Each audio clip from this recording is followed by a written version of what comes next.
Les îles de la Madeleine, archipel balayé par les vagues et le vent.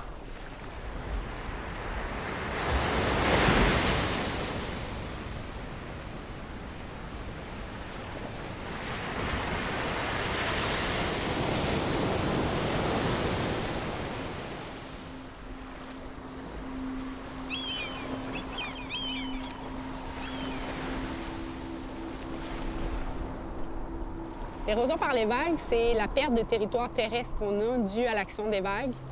Quand la vague vient frapper la côte, la berge, un milieu dunaire, une falaise, peu à peu, ça s'érode, donc on perd la superficie terrestre. Les ondes ne s'érodent pas toutes à la même vitesse. Il y a des parties de la roche qui sont naturellement plus faibles, d'autres qui sont naturellement plus robustes. Donc souvent, l'action de la vague dans une partie un peu plus faible va faire en sorte que l'érosion va être plus rapide.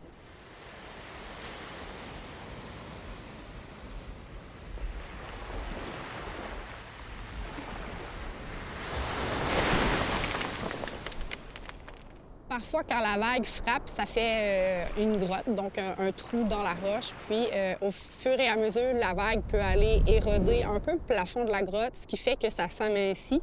Puis, quand le plafond devient trop mince pour supporter le poids de la roche, bien, ça va s'effondrer, puis ça va laisser un trou à la surface qu'on appelle trou de suffusion.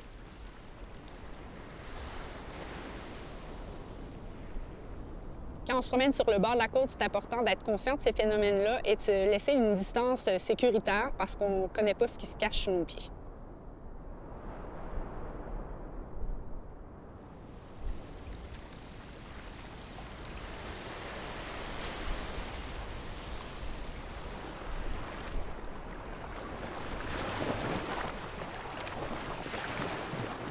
Il n'y a pas seulement que l'érosion par les vagues, il peut y avoir aussi de l'érosion avec le ruissellement.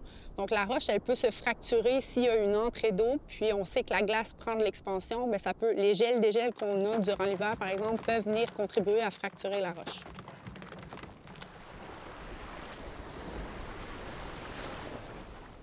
C'est certain que les falaises rocheuses sont formées de grès rouge et le grès est très poreux et très friable. Donc, partout où on a des falaises de type grès rouge, c'est un peu plus vulnérable à l'érosion. Puis, l'ensemble des cordons dunaires aussi sont assez vulnérables à l'érosion de par le vent et les vagues.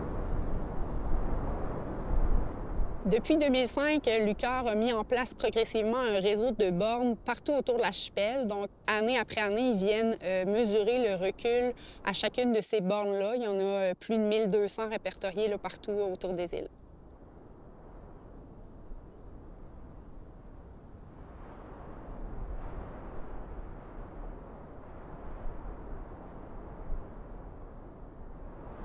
Par exemple, si on prend ce taux-là moyen puis qu'on le reporte à l'anse au baleinier, on pourrait s'attendre entre 2024 et 2050 à perdre environ 13 mètres supplémentaires de superficie terrestre.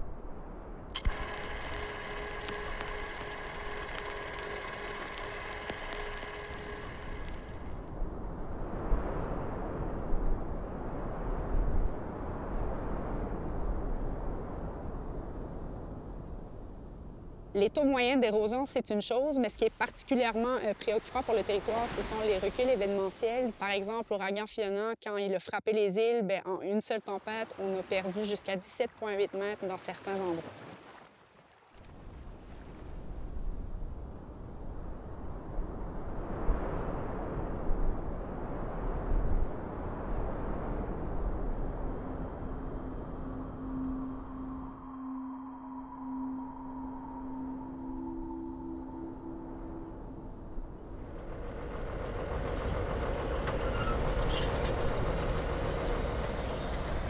Malheureusement, c'est pas réaliste de penser qu'on pourrait enrocher l'ensemble des côtes des îles parce que ça coûterait des dizaines de milliards de dollars, puis on n'a pas les ressources locales pour le faire.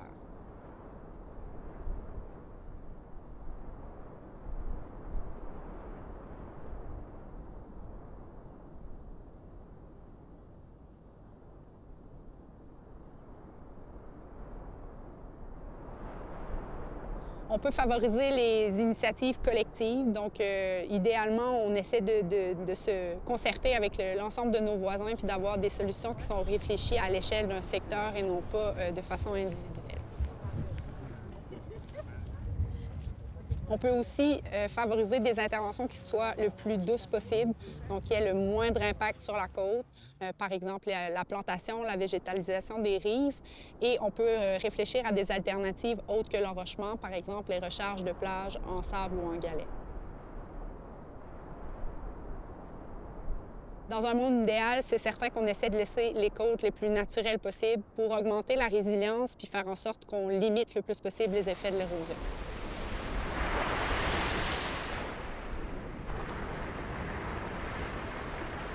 En tant que citoyen, c'est nécessaire d'aller chercher la bonne information puis de s'informer avant d'agir ou d'entreprendre des actions. Il y a beaucoup d'informations disponibles, autant chez les organismes partenaires qui travaillent ici, qui ont de l'expertise, ou encore sur le site de la municipalité.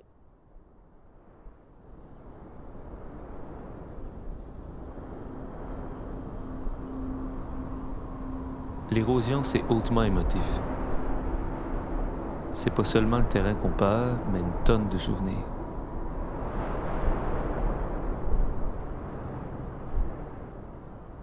Nous devons anticiper, s'adapter, demeurer réalistes et faire preuve de résilience. La nature sera toujours plus forte que nous.